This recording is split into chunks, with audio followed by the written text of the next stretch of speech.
And then lastly, I'd like to talk about the futility of anxiety. Now, again, I've mentioned some stress is good, but there's a difference between stress in a good way, like let's say you go work out or you exercise, putting that stress on your body, that can be a good thing.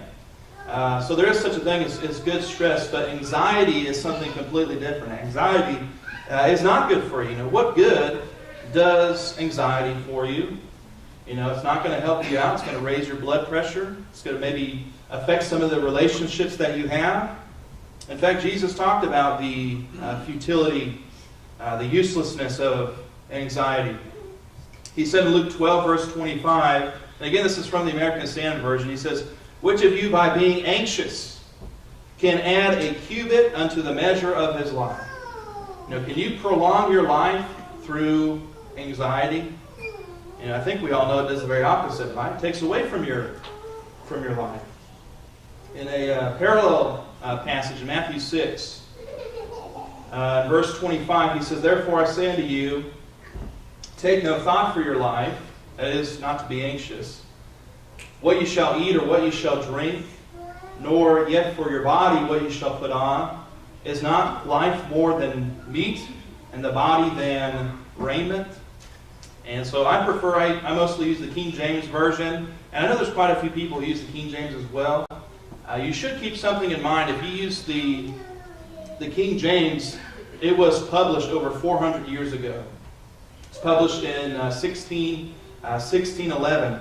And so some of its vocabulary, some vocabulary and phrasing, it can be a little misleading for the modern reader if you don't ever check other translations.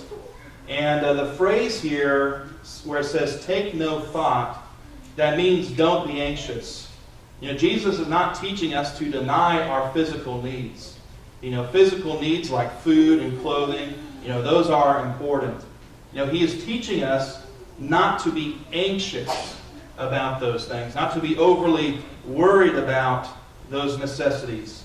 And again, another translation in the beginning of that verse says, "Be not anxious for your life." And so when you read this passage, he talks about the providence of God. He says, look at the sparrows, right? God, knows about the sparrows. He takes care of them. He feeds the birds of the air. He talks about the flowers of the field, how they're clothed by God. And not even Solomon in all his glory and all his splendor was clothed like one of those flowers. And he goes on to say at the end of this chapter that if you seek first the kingdom of God and his righteousness, that God will take care of your physical needs. He will take care of your food and your clothing and those necessities of life. And so he's saying if we put our faith in God and the gospel, we live by what the gospel says, we don't need to be anxious. We don't need to be worried about the basic things in life. And as I mentioned before, one of the ways that God takes care of people today is through His people, His church.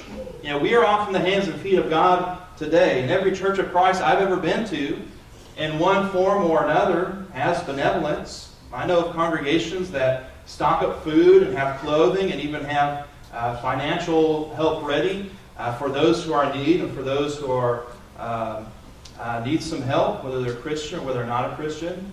And of course, most congregations I know of, they will help someone, but they don't allow themselves to be used by people who are trying to manipulate the church for money for unsavory things. But we can help people. We can help people who truly are looking for help and need help. And so that's one way we can fulfill Jesus' words when we seek first the kingdom of God and His righteousness. And all these things shall be added to you. All these things there mentions the food and the clothing that we need for life. Life is just too short to be anxious and fretting about things that we simply cannot control. And there's so much in the world that we simply have no control over. What really can you control in life? Really just yourself and your thoughts. And even that to a certain degree might be manipulated by things if you're not careful. So life is just too short, to waste time being anxious about things that we simply cannot control. We'd be better by putting better serve our time by putting our faith in God, putting our trust in Him, knowing that He will take care of us, and He will even take care of the basic needs that we have in life. The remedy for anxiety and stress is faith in God. And the Bible reminds us several times of the brevity of life. Life is so short. Now, I can't believe I just turned 30 not too long ago, and if I make it to 90, and that's a big if, I don't even know if I will or not. I probably need to get in better shape. But if I did make it to 90, that means a third of my life is over. It's gone, and it doesn't seem like it's been that long.